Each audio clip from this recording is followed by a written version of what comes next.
Finding the courage to change in the right place at the right time.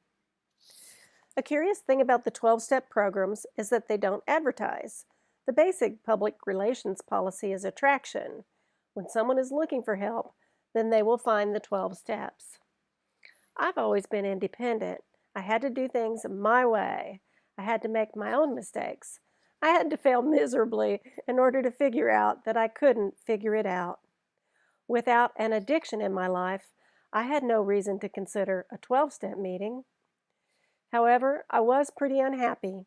A friend recommended a book that was about journaling, a book by someone in recovery. The author didn't hide her background, but she didn't promote the 12-step groups. However, the writing exercises and chapters were roughly structured around the 12 steps. As I began the practice of daily journaling, I didn't have a goal. I was just tired of being unhappy, tired of being a victim. My friend had told me a daily journal would change my life. I was simply ready to change. As I filled notebook after notebook with scribbles, my life did begin to change. I saw patterns in my behaviors and started to change them. I made different choices. I started to meet new people.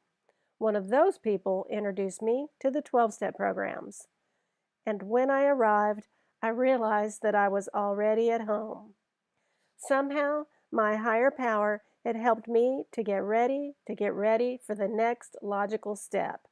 When I was ready, the 12 steps were there. It turns out that I'm always in the right place at the right time.